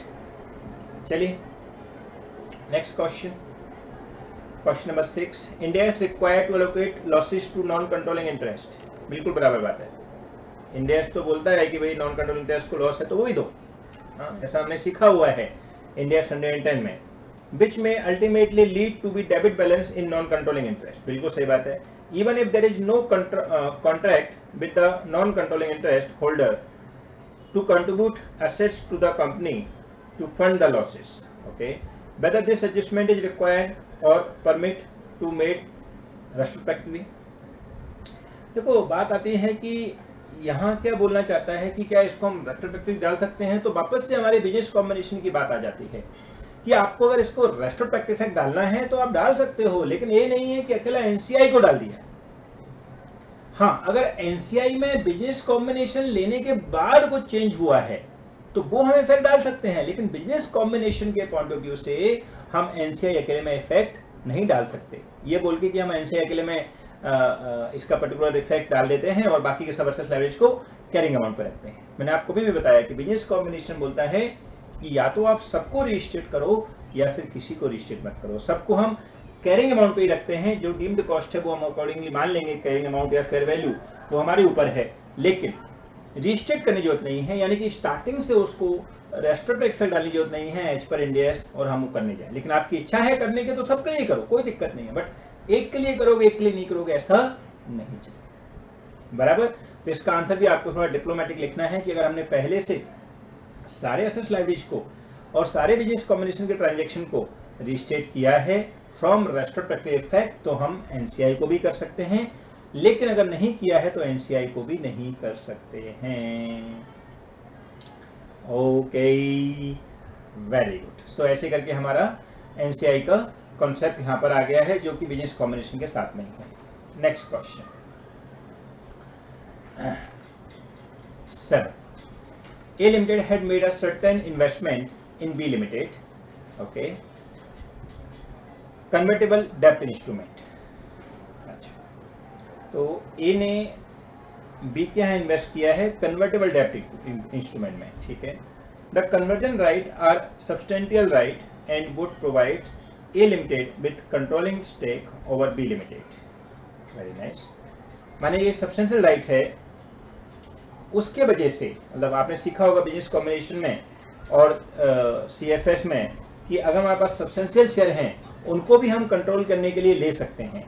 सब्सटेंशियल से मतलब होता है वो शेयर हमको जो बाद में मिलने वाले हैं, जिनका हमारा रीजनेबल सर्टेनिटी है कि हम एक्सरसाइज करने वाले हैं, तो ऐसे शेयर को भी हम कंट्रोल के लिए कंसिडर कर सकते हैं, ठीक है। Would provide A limited with the controlling stake over B limited, यानी कि अगर इस सब्सटेंशियल शेयर को हम कंसिडर कर लें तो ए लिमिटेड पेरेंट कंपनी बन जाएगा और बी लिमिटेड सब्सिडी कंपनी बन जाएगा। लेकिन अगर इस सब्सटेंशियल शेयर को कंसिडर करें तो, जो कि अभी तक इशू हुए नहीं है, right. A Limited has revalued the B Limited would be treated as its subsidiary under Ind AS and hence would require consolidated in its Ind AS consolidation financial statement। बिल्कुल सही बात है, यानी अगर वो उसकी सब्सिडी बन गई तो उसको कंसोलिडेट करना पड़ेगा और कंसोलिडेट करने के हिसाब से उसको कंसोलिडेटेड फाइनेंशियल स्टेटमेंट बनाने पड़ेंगे, ठीक है। B Limited was not considered as subsidiary, associate और joint venture under previous GAAP, माने पहले be not considered it neither subsidiary, associate or joint venture, means the company previously neither joint venture neither subsidiary nor associate anything, we don't have any relation as per previous GAAP, क्योंकि previous GAAP जो होता था वो substantial right को consider नहीं करता था, ठीक है। How should B Limited be consolidated on transaction to its to Ind AS, assuming that A Limited has updated to avail the exemption from retrospective restatement of past business combination, माने to avail the exemption has opted, माने they had taken the exemption from the retrospective effect, means as I told you at beginning that balance sheet each and every item we have to do retrospective effect, but ये बहुत practical नहीं है कि हर चीज को rest of access से लेके आओ, इसलिए उन्होंने बोला है कि हमने ऑप्शन दिया है कि आप चाहो तो रेस्ट ऑफ नहीं करोगे तो अभी चलेगा। तो ये भाई साहब ने भी क्या बोला है, has obtain to avail the exception from retrospective restatement of past business combination, माने इसने मना किया है कि हम बिजनेस कॉम्बिनेशन को बिगिनिंग से नहीं बदल रहे, यानी हम लोग आज के दिन की कैरिंग अमाउंट यूज करेंगे ना कि फ्यूचर की। ऐसा उसने अपन को ऑप्शन एक्सरसाइज कर लिया है, ऑप्शन ऑब्टेन कर लिया है, ऐसा बोला है, क्योंकि वो एक्सेप्शन है वो ऑब्टेन करना पड़ता है। यानी हम लोग चाहते हैं कि प्रीवियस गैप को स्टार्टिंग से यूज ना करें, तो हमारे पास ऑप्शन है, राइट, तो उसने ऑब्टेन किया है। तो फ्रेंड्स अभी ये जो बात आई है वो कैसी हो गई कि पहले हम सब्सिडी कुछ थे ही नहीं और अब हम सब्सिडी बन गए एज पर इंड एस। तो ये जो एक्सेप्शन है वो हम ले सकते हैं कि भाई हम प्रीवियस पे रखना चाहते हैं, लेकिन यहां तो पूरी कंडीशन ही बदल गई यार। तो कैसा है कि आप जरा प्रैक्टिकल सोच के देखो कि हम पहले सब्सिडी नहीं थे बट इंडिया से अप्लाई किया तो सब्सिडी बन गए, तो क्या इसमें एक्सेप्शन मिल सकता है हमारे लिए कि हम नहीं करेंगे तो चलेगा रेस्ट ऑफ इफेक्ट से? बोलते नहीं, ऐसा नहीं चलेगा। यानी जो बिजनेस कॉम्बिनेशन है उसने बोला है कि हाँ हम बोलते हैं आपको कि आप ऑप्शन एक्सरसाइज कर लो कि भाई आपको रेस्ट ऑफ इफेक्ट नहीं जाना है, कोई बात नहीं, आप आज के दिन से वैल्यू चालू करो, we have no problem. But अगर ऐसा चक्कर पड़ जाए कि हमारा जो आप बोल सकते हैं कि स्टेटस है वो ही चेंज हो जाए, यानी जो क्लासिफिकेशन है वो ही चेंज हो जाए, जो उन्होंने वर्ड यूज किया है वो क्लासिफिकेशन वर्ड यूज किया है, तो अगर क्लासिफिकेशन ही बदल जाए कि हम पहले सब्सिडी नहीं थे और अब सब्सिडी बन गए हैं, तो उस केस में ये ऑप्शन जो ऑप्ट आउट उन्होंने किया है, ऑप्शन जो एक्सरसाइज किया है उन्होंने कि हम रेस्ट ऑफ इफेक्ट्स नहीं डालेंगे, हम आज के दिन से ही वैल्यू लेंगे, वो नहीं मिलेगा। इसके लिए अगर क्लासिफिकेशन चेंज हो गया है, यानी हमारी कंपनी जो है वो सब्सिडी कंपनी बन गई, अभी पहले नहीं थी एज पर एएस और एज पर पीडीएस क्या, तो ऐसा नहीं चलेगा। तो यहां पर हम बोल सकते हैं कि इंडिया 101 बोलता है कि अगर इनका क्लासिफिकेशन चेंज हो गया है, अभी ये सब्सिडी बन गई है या पहले सब्सिडी थी अभी सब्सिडी नहीं रही, वाइस वर्सा केस, कोई भी केस हो सकता है, तो उस केस में क्लासिफिकेशन यानी कि ऑप्शन जो है आप बोल सकते हो कि एग्जम्पशन लेने का रेस्ट ऑफ इफेक्ट से, क्योंकि सारे रेस्ट ऑफ इफेक्ट से डालना है, मैंने आपको बता स्टार्टिंग से सारे चेंज करना है, लेकिन ये सारे आइटम अगर आप हम रेस्ट ऑफ इफेक्ट से चेंज कर सकते हैं तो मैं ऑप्शन दे दिए कि आप चाहो तो नहीं करोगे तो अभी चलेगा। लेकिन जब ऐसी सिचुएशन हो जाए कि आप पहले सब्सिडी नहीं थे और अब सब्सिडी बन गए हैं, तो आपका क्लासिफिकेशन बदल गया है, इस केस में आप ये ऑप्शन को एक्सरसाइज नहीं कर सकते। तो इसके लिए हम बोलेंगे यहाँ पर ऑप्शन करना अलाउ नहीं है, so it's not allow. Reason कि हम लोग अब सब्सिडी बन गए हैं, अगर इंडियस के अकॉर्डिंग आएंगे तो ऐसा नहीं हो सकता कि हम सब्सिडी बनकर हम बोले नहीं हम तो प्रीवियस गैप ही रखेंगे, नहीं भाई ऐसा नहीं चलेगा। अब आपको कैरिंग अमाउंट नहीं रख सकते हैं, अभी आपको सारा जो बिजनेस कॉम्बिनेशन का as per Ind AS 103 and as per Ind AS 110 rule होता है वो आपको करना है, बाकायदा गुडविल कैपिटल निकालना है, और गुडविल कैपिटल निकालने के लिए आपको on the date of acquisition तुम्हारा जो भी नेट एसेट्स है वो लेना पड़ेगा, और उस दिन तुमने जो भी पैसा दिया उसके कंपेयर करके आपको डिफरेंसेस गुडविल कैपिटल निकालना पड़ेगा, जैसा हम बिजनेस कॉम्बिनेशन के स्टेप 3 में करते हैं, right, difference between step 1 and step 2, that is whatever purchase consideration whatever net assets we receive, उसके कंपेयर करके हमको देखना पड़ेगा और गुडविल कैपिटल हमको दिखाना पड़ेगा, क्योंकि हम जब उसको रिक्लासिफाइड कर रहे हैं तो भी हमारी वो सब्सिडी बन चुकी है, हमारा क्लासिफिकेशन बदल चुका है, पहले हम सब्सिडी नहीं थे, यानी अभी हम पेरेंट कंपनी बन चुके हैं और बी जो है वो सब्सिडी कंपनी बन चुकी है। So, हम क्या बोलेंगे यहाँ पर, it is not allowed to obtain the avail the exemption from the retrospective effect, यहाँ पे हमको रेट्रोस्पेक्टिव इफेक्ट लेना ही पड़ेगा, इट्स मैंडेटरी, राइट। सो एक एक्सेप्शन क्या हो गया कि जहाँ पर क्लासिफिकेशन बदल गया वहां पर हम रेट्रोस्पेक्टिव इफेक्ट नहीं ले सकते, तो वो भी आप एक नोट लगा दीजिए। कहाँ पे नोट लगाएंगे, जहां पर ने इसके लिखना चालू किया था, राइट, नोट क्या लिखेंगे, if classification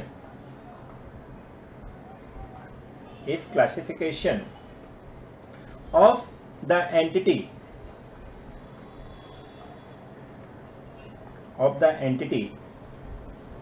from subsidiary to associate or vice versa, then option for exemption, बराबर, option for exemption is not allowed. We have to effect from retrospective, right. Beginning से ही हमको चेंज करना पड़ेगा, हमारे पास चांस नहीं है कि हम उसको एज इट इज रखें. ठीक है. सो ये वो वाला केस हो गया है जहां पर उसने क्लियर बोल दिया है कि भाई हम हमारा सब्सिडी हो गए हैं हम अभी एज पर इंड एस, तो यहाँ पे नहीं कर सकते हैं. जो एक्सेप्शन है, या एक्सेप्शन बोलो या आप बोलो कि हम लोग उनको कैरिंग अमाउंट पर रखना चाहते हैं, वो नहीं कर सकते. राइट. आगे आते हैं. ए लिमिटेड है जो सब्सिडी इन बी लिमिटेड. ठीक है, मतलब ये तो पहले से ही सब्सिडी है. आई होप कि क्लियर हो गया आपका वो वाला कॉन्सेप्ट, क्योंकि यहाँ पर बिजनेस कॉम्बिनेशन की बात चल रही है. आपको बिजनेस कॉम्बिनेशन से रिलेटेड ही मैं एक्सप्लेनेशन यहाँ दे रहा हूँ, जहाँ पर एक एक्सेप्शन भी आ गया कि अगर हमारा क्लासिफिकेशन बदल गया है, पहले हम सब्सिडी थे अभी सब्सिडी नहीं रहे, या पहले हम सब्सिडी नहीं थे अब सब्सिडी बन गए हैं, तो हम लोग रेट्रोस्पेक्टिव इफेक्ट डालेंगे. हमारे पास ऑप्शन नहीं है कि आज के दिन से वैल्यू करना है, क्योंकि ये जो इंड एस है वो बोलता है कि भाई अच्छी बात है आप आज के दिन से वैल्यू रखो, मेरे को दिमाग नहीं लगाना, आज से तुम इंड एस अप्लाई करो. लेकिन ऐसा नहीं होना चाहिए कि हमारा बेस ही बदल जाए. जैसे पहले हम सब्सिडी नहीं थे अब सब्सिडी बन गए हैं, तो डेफिनेटली हमको रेट्रोस्पेक्टिव इफेक्ट डालना पड़ेगा, क्योंकि इंड एस अप्लाई करने जा रहे हैं यार, अच्छा इफेक्ट तो डालना ही पड़ेगा. ठीक है. ओके, यहाँ देखते हैं. Limited has subsidy in B limited on first time adoption of Ind AS by B limited, it's avail the optional exemption of not restated its past business combination.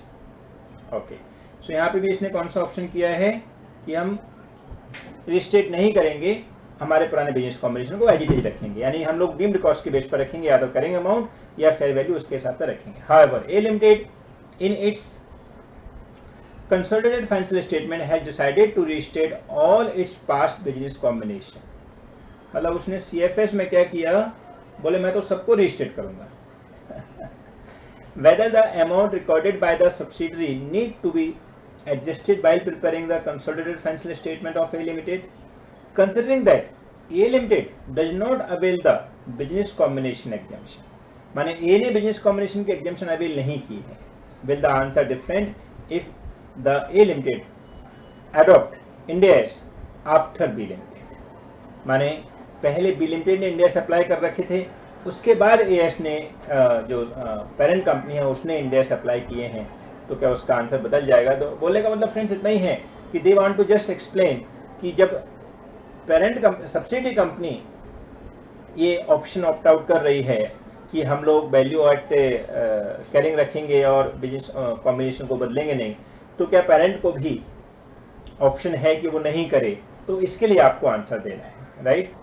तो फ्रेंड्स क्वेश्चन आता है कि यहाँ पर parent company चाहती है कि हमको जो एग्जेम्पशन है, जो रेट्रोस्पेक्टिव इफेक्ट से हमको नहीं लेना चाहिए, उसको हम नहीं ऑब्टेन करना चाहते, हम तो रेट्रोस्पेक्टिव इफेक्ट से ही लेंगे. तो क्या कर सकती है?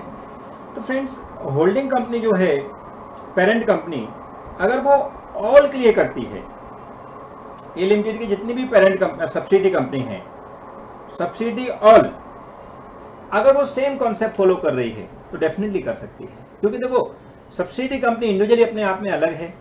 सब्सिडी कंपनी इंडिविजुअली बोलती है कि मैंने रेट्रोस्पेक्टिव इफेक्ट नहीं डालना है, बराबर, मेरे को option exemption of not retrospective past business combination मैंने अवेल कर लिया है, मेरे को ऐसे ही मेरा इफेक्ट डालना है. लेकिन पेरेंट कंपनी अगर चाहे तो सारे सब्सिडी जितनी भी हैं उसकी सबकी एक ही कंडीशन लेनी पड़ेगी उसको बस, लेकिन सारे के सारे एक जैसे करने पड़ेंगे. माने सारे के या तो हम एग्जेम्पशन ऑब्टेन कर लें कि भाई हमको रेट्रोस्पेक्टिव नहीं डालना है, या फिर सारे के सारे रेट्रोस्पेक्टिव डालेंगे. तो ए लिमिटेड ऐसा कर सकती है, बिल्कुल कर सकती है, बराबर. तो हम बोल सकते हैं यस. अब will your answer different if A limited adopt Ind AS after the B limited? माने सब्सिडी कंपनी ने, बी लिमिटेड ने इंड एस पहले अप्लाई कर लिया. अब फ्रेंड्स आपके सामने है, अगर सब्सिडी ने इंड एस पहले अप्लाई कर लिए हैं तो इसका मतलब सब्सिडी ने अपने इंड एस के अकॉर्डिंग बैलेंस शीट बना दी है. तो अब जब पेरेंट कंपनी है वो बाद में कर रही है, तो डेफिनेटली सब्सिडी ने पहले एक अप्लाई कर रखे तो सब्सिडी का जो भी होगा वो उसको मानना पड़ेगा। तो आंसर डेफिनेटली डिफरेंट हो जाएगा हमारा। फिर ए लिमिटेड उसके चेंज नहीं कर सकता है जो बी लिमिटेड ने पहले कर रखा है, क्योंकि बी लिमिटेड ने पहले अडॉप्ट कर लिया है इंड एस। नॉर्मली ऐसा होता नहीं है फ्रेंड्स, पेरेंट कंपनी पहले अडॉप्ट करती है, फिर सब्सिडी कंपनी को अडॉप्ट करना पड़ता है फॉर कंसोलिडेशन पर्पज। बट अगर पहले पेरेंट सब्सिडी कंपनी ने कर लिया है, पेरेंट ने बाद में किया है, तो हम बोल सकते हैं कि ऐसे केस में वापस से बी लिमिटेड को बैलेंस शीट को रजिस्टर करने की जरूरत नहीं है, क्योंकि इंडियस फर्स्ट टाइम अडॉप्शन खाली एक बार किया जाता है लाइफ में, आपको बताया था, और एक बार उसने कर लिया ऑलरेडी, उसके बाद में उसको वापस से हम एग्जाम्शन ले लिया था, वापस से हम बोलेंगे एग्जाम्शन नहीं ले रहे हैं, ऐसा नहीं कर सकते हैं, क्योंकि इंडिया से हम लाइफ में एक बार ही अप्लाई कर सकते हैं। तो हमारा आंसर डेफिनेटली बदल जाएगा। पहले केस में हम बोल सकते हैं कि ए लिमिटेड चाहता है एग्जाम्शन नहीं अवेल करना है, उसको रेस्ट्रोस्पेक्टिव इफेक्ट से डालना है तो डाल सकता है, राइट। दूसरे केस में अगर पहले सब्सिडी ने अप्लाई कर दिए हैं इंडेस, तो पहले अप्लाई कर दिए तो एक बार अप्लाई होना है, वो अप्लाई हो गए हैं, उसके बाद में अभी पेरेंट कंपनी उसको बदल नहीं सकता है।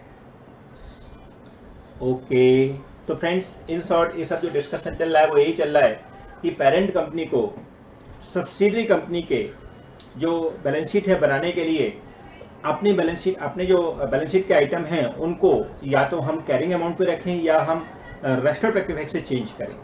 तो आंसर ये आता है कि हमको रेस्ट्रोस्पेक्टिव से चेंज करना चाहिए, लेकिन हमारे पास ऑप्शन है जहां पर हम इसको चाहें तो कैरिंग अमाउंट भी रख सकते हैं, पुराने गड़े मुर्दे ना उखाड़े तो भी चलेगा।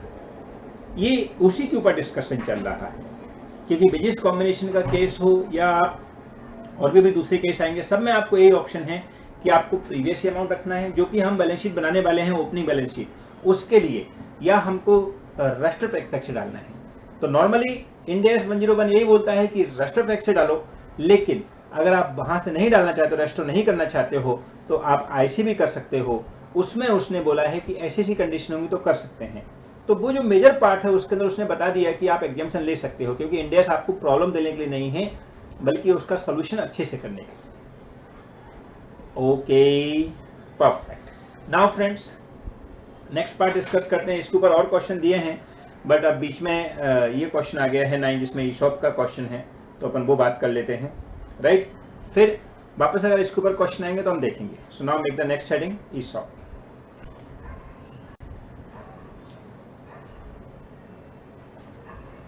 Second part, share based payment. Actually में ईशॉप नहीं लिख रहे, अपन लोग शेयर बेस्ड पेमेंट लिखते हैं, क्योंकि उसके अंदर सब आ जाएगा। Share based payment end S 102। देखो फ्रेंड्स, हमने सीखा है जैसे ईशॉप आ जाए शेयर बेस्ड पेमेंट के अंदर, तो उसमें बेस्टिंग ऑप्शन, नॉन बेस्टिंग ऑप्शन रहते हैं। मतलब अभी हमने बेस्ट कर लिया है, कुछ बेस्ट नहीं हुआ है, तो उसके अकॉर्डिंग अगर ईशॉप दिया हुआ है तो हमको देखना है कि कितना बेस्टिंग ऑलरेडी हो चुका है, क्योंकि फर्स्ट टाइम इंडिया जब अप्लाई कर रहे हैं उससे पहले हो सकता है हमने ऑलरेडी जो शेयर इशू किए थे, क्योंकि एज पर हम जब ईशॉप नॉर्मल तरीके से इशू करते हैं तो बेस्टिंग पीरियड जो होता है वो बेस्टिंग पीरियड में हम अपने एक्सपेंसेस को रिकॉर्ड करना चालू कर देते हैं, बराबर। और जो बेस्टिंग पीरियड अभी तक नहीं हुआ है उसको हम लोग आगे जब आएगा उस टाइम रिकॉर्ड करते हैं। तो ये लोग क्या बोलते हैं कि हमने जब एम्प्लॉय स्टॉक ऑप्शन इशू किया है और उसमें जो ऑप्शन का बेस्टिंग पीरियड ओवर हो चुका है, यानी कि अगर बेस्टिंग पीरियड दिया हुआ है तो बेस्टिंग पीरियड का जो ऑलरेडी एग्जिस्टिंग बेस्टिंग पीरियड ओवर हो गया है उसको तुम मत छेड़ो। उसको तुम्हारे पास ऑप्शन है, या तो आप उसको रिस्टेट कर सकते हो या फिर उसको एज डी रख सकते हो, यानी कि कैरिंग अमाउंट पे रख सकते हो। You can continue with the carrying amount. But जो अभी तक अनवेस्टेड हैं, अब उनके लिए तो आपको पता है कि आगे हमको एक्सपेंस रिकॉर्ड करना है, तो आगे के लिए तो हम इंड एस 103 थ्रू अप्लाई कर सकते हैं ना, क्योंकि आई से इंड एस अप्लाई हो रहे हैं, तो आगे तो हम इंड एस ही अप्लाई करने वाले हैं। आई से पहले जो हो चुका है उसको एक बार मिट्टी डाल के काम खत्म कर देते हैं, लेकिन आज तक तो हमको इंड एस ही अप्लाई करना है, बराबर। आई से आगे तो हमको इंड एस ही अप्लाई करने हैं। तो वट एवर अनवेस्टेड, जैसे एग्जाम्पल के हमारे 5 साल का ईसॉप था, 5 साल में 3 साल ऑलरेडी हो चुके हैं, अब हमने 4th ईयर में सोचा हम इंड एस अप्लाई करते हैं, तो ठीक है, रिमेनिंग 3 ईयर जो ऑलरेडी वेस्टिंग हो चुके हैं उनको तो एज इट इज रखो कैरिंग अमाउंट पे। लेकिन आई से जो हम इन्वेस्टेड कर रहे हैं, यानी आई से जो हम आगे करेंगे वो एज पर इंड एस करेंगे, यानी कि as per Ind S 103, sorry 102।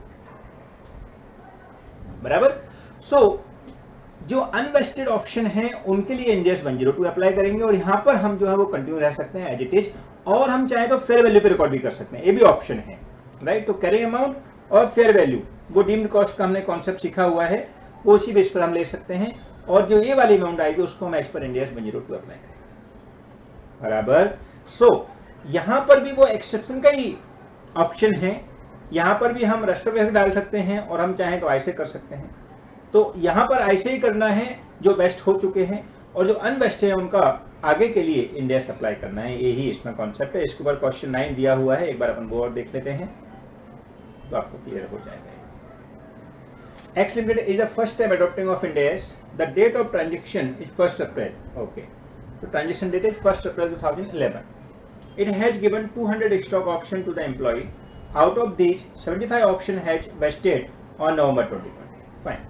So 200 option में से 75 ऑप्शन ऑलरेडी वेस्ट हो चुके हैं, and remaining 125 vest on November 30, 2011, माने 1 अप्रैल 11 के बाद होंगे, 1 अप्रैल 11 जब ट्रांजिशन डेट, और उससे पहले जो हो चुके हैं 75 वो हो चुके हैं, right. What are the option available to X Limited at the date of transaction, क्या ऑप्शन अवेलेबल है? तो फ्रेंड सिंपल, 75 को आप चाहो तो कैरिंग अमाउंट और फेयर वैल्यू उस पर रहने दीजिए, और 125 उसके लिए आप इंड AS 102 अप्लाई कर दीजिए, क्योंकि डेट ऑफ ट्रांजिशन से ही हमारे इंड AS अप्लाई होना चालू हो गए हैं, तो उसके अकॉर्डिंग पुराने चीज़ को हम दिमाग नहीं लगा रहे हैं, लेकिन जब से हमारे इंड AS अप्लाई होना चालू हो गए हैं तो उस दिन से हम लोग इंड AS 102 अप्लाई करना चालू कर सकते हैं, राइट। वही इसका आंसर हम लिख सकते हैं, और आंसर 3 स्टेप में लिखना है, जिसमें हमको एलेबोरेट करना है about the share based payment Ind AS 102, Ind AS 101 ने क्या बोला है, जो भी हमने डिस्कस किया। उसके बाद में आपको प्रेजेंट केस लिखना है, बाद में लिखना है 75 ऑलरेडी हो चुके हैं, उनको हम कैरिंग अमाउंट और फेयर वैल्यू पे रख सकते हैं, और 125 को हमको इंड AS 102 अप्लाई करके आगे ले जाना है।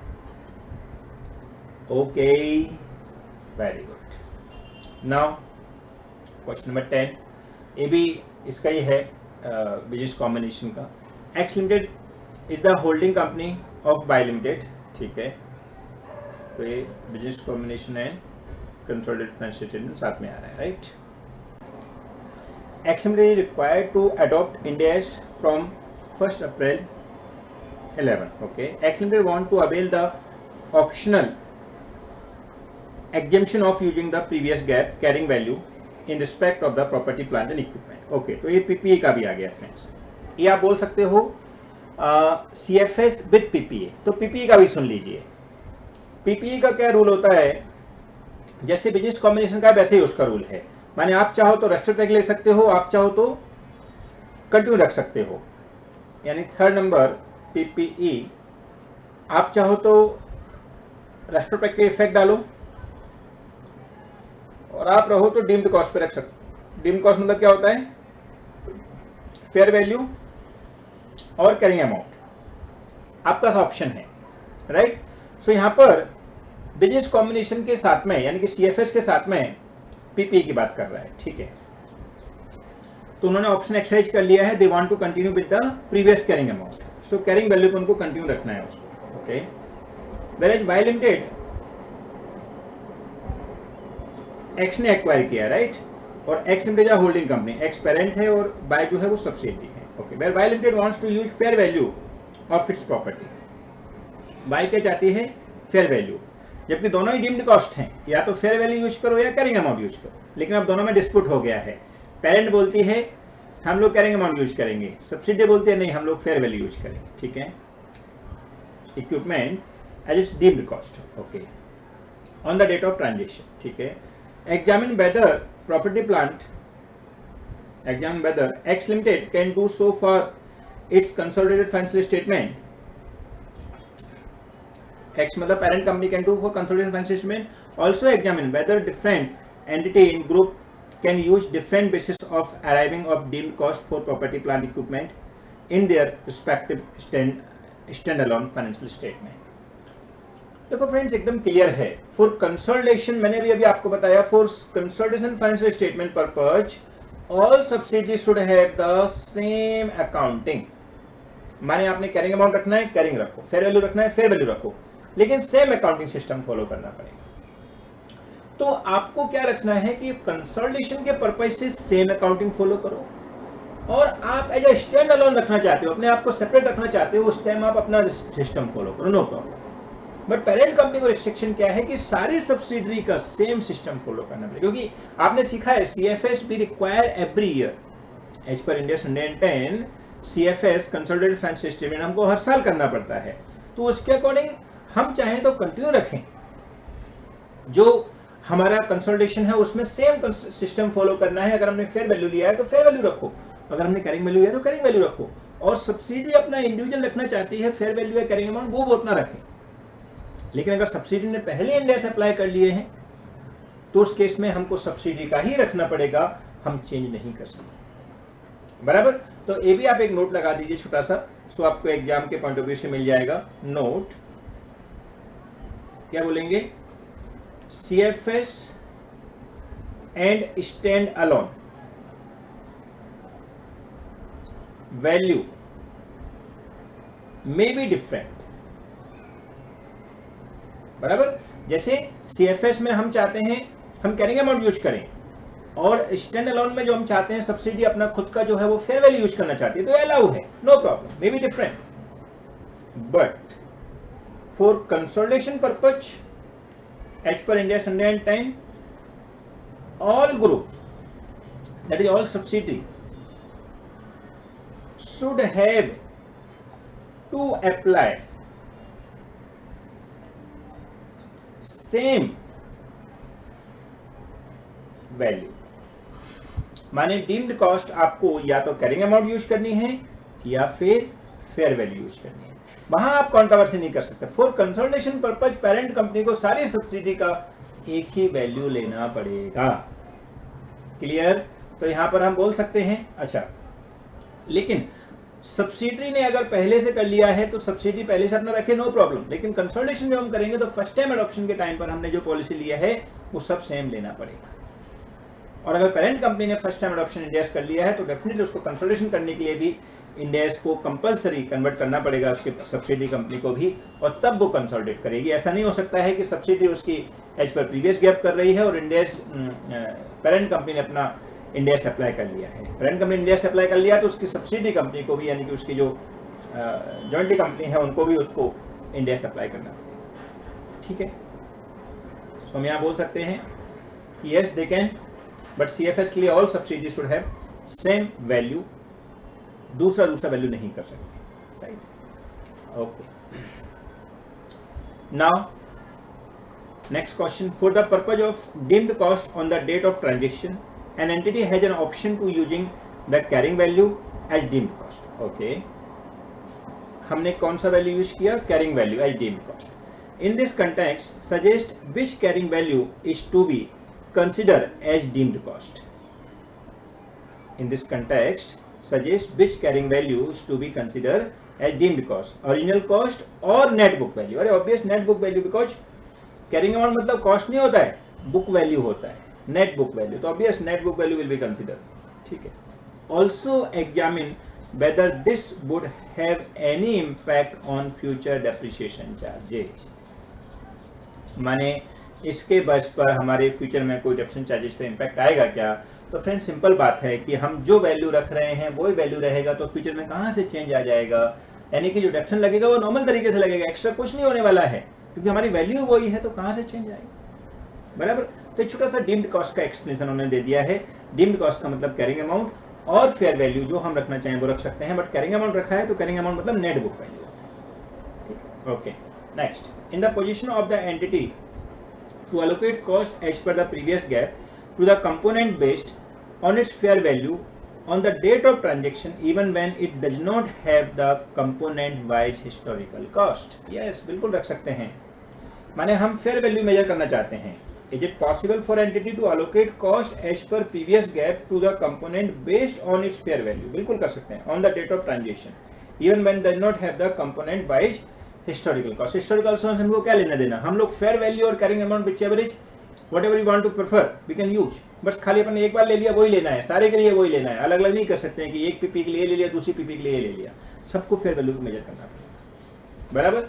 तो ये भी अलाउ है, yes definitely allow. Next, revaluation under previous gap can be considered as deemed cost if the revaluation was at the date of the revaluation broadly comparable to fair value or cost of depreciation, cost of assets in accordance with Ind AS. Okay, adjusted to reflect example change in the general or specific price index. What is the acceptable time gap of such revaluation from the date of transaction?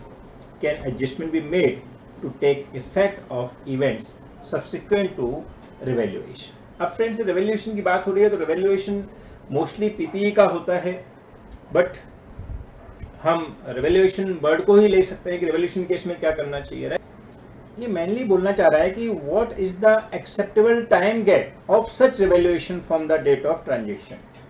माने revaluation तो ठीक है, देखो revaluation के लिए ऐसा कोई specific index में दिया नहीं है, इवन टाइम गैप के लिए भी कुछ स्पेसिफिक नहीं दिया हुआ है, बट फिर भी इसका मैं एक बार आंसर आपको रीड कराऊंगा जो मॉड्यूल में दिया हुआ है। ये क्या बोलना चाहते हैं कि रिवेल्युएशन के अकॉर्डिंग जो प्रीवियस गैप में किया था वो हम कंटिन्यू रखेंगे तो बिल्कुल रख सकते हैं, क्योंकि कैरिंग अमाउंट में तो रिवेल्युएशन वगैरह सब आ जाता है। वो कैरिंग अमाउंट का हमको रिवेल्युएशन का इफेक्ट कब से लेना है, तो नॉर्मली ऐसा कोई इस पर रूल नहीं होता है कि इतने साल से होना चाहिए उतना साल से होना चाहिए। सो इसके अकॉर्डिंग वो जो एडजस्टमेंट होगा वो हमको रिवेल्युएशन का कैरिंग अमाउंट में जो भी आ रहा है वो लेना है। एक बार इसका आंसर रीड कर लेते हैं जरा, मॉड्यूल में क्या दिया हुआ है, क्योंकि रिवेल्युएशन के ऊपर ऐसा कोई स्पेसिफिक गाइडलाइंस है नहीं। क्वेश्चन कौन सा है, 13 ना।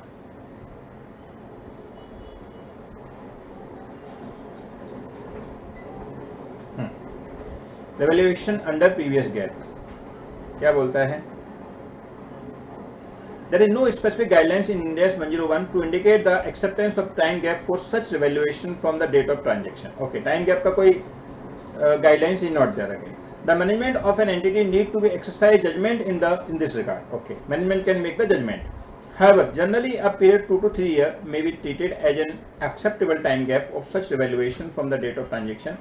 In any case, adjustments should be made to reflect the effect of material events subsequent to the revaluation. Okay, so बोलने का मतलब वो इनडायरेक्टली बोलना चाहता है कि भाई सब्सिक्वेंट का जो भी मटेरियल इफेक्ट आएगा वो मटेरियल इवेंट आपको देना है और ऐसा कोई गाइडलाइंस स्पेसिफिक नहीं है, राइट। सो ऐसा ज़्यादा कोई इंटरेस्टेड क्वेश्चन नहीं है, no problem. Now friends, next concept आएगा वो आएगा अभी forex, right. So fourth part forex, जिसको हम इंड AS 21 भी बोलते हैं, राइट। ये क्या बोलता है कि भाई जो भी फॉरेन करेंसी ट्रांजैक्शन है उन सबको जो भी क्लोजिंग डेट है उसके अकॉर्डिंग आपको वैल्यू लेके आना है, right. And whatever profit and loss either you can keep in OCI और you can transfer to P&L account, right. So उसके अकॉर्डिंग हम लोग अगर कोई एसेट्स पहले से रिकॉर्ड करके रखें अपनी बुक्स में तो उसके अकॉर्डिंग उसने क्या कर रखा है, accordingly we have to take the decision, right? So Ind AS 21 heading